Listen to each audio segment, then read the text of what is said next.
Greg won over-under, so he gets the chance to sound off and speak his mind. Yeah, My friend. I think the last time we had over-under, I was blank 5-0, so hey, I'm bouncing back. Calgary Stampede opens up Friday night, 101st edition. What a last few weeks been for down in southern Alberta, but they say it's a show what's it? Come hell or high water. That's exactly it. So Friday, catch all the action on the CPC radio network. Won't be here next week.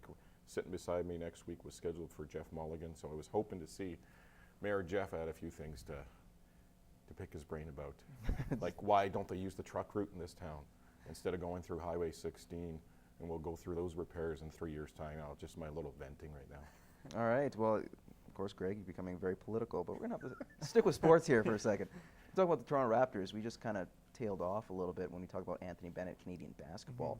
To stick to a Canadian team, the trade is not official until July 10th, but Usai Ujiri, the general manager of the Toronto Raptors, pulled a Houdini act trading Andrea Bargnani to the New York Knicks for Marcus Camby, Steve Novak, a great three-point shooter, Quentin Richardson, and 3 draft picks.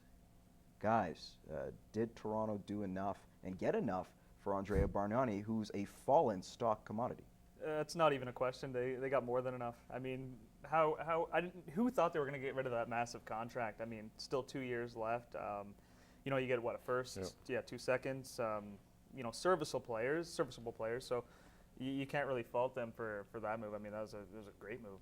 Yeah, a fantastic move for Toronto. More than anything, you're getting rid of a guy that doesn't want to be there. You're getting rid of a contract that you really need to load onto somebody else.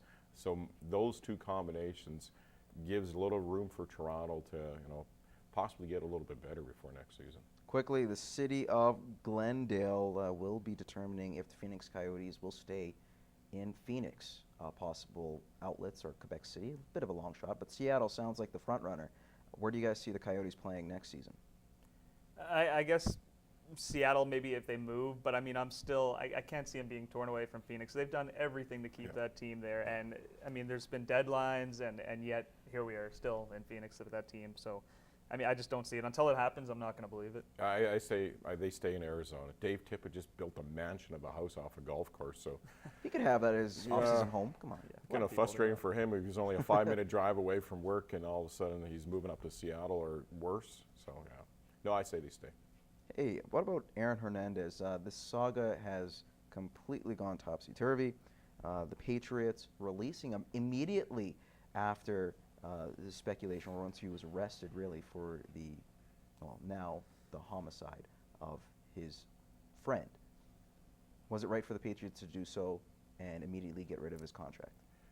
Yeah, I think so. I mean, more than anything, just looks good on news headlines, I guess, saying ex-Patriot instead of Patriot, charged for homicide. So, I mean, I guess they did what they had to do.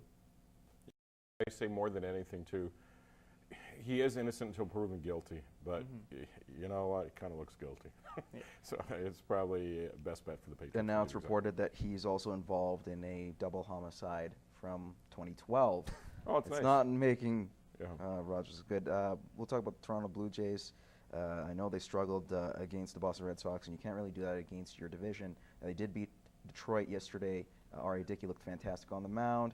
We only got about 30 seconds, guys. But Toronto, are they still in the up, or can they really chase the Red Sox or anybody for the AL East? For them to chase the Red Sox, the Yankees, and anybody else that's ahead of them, they have to beat those teams. They have to go walk into Yankee Stadium and sweep them. They have to walk into Fenway and sweep them.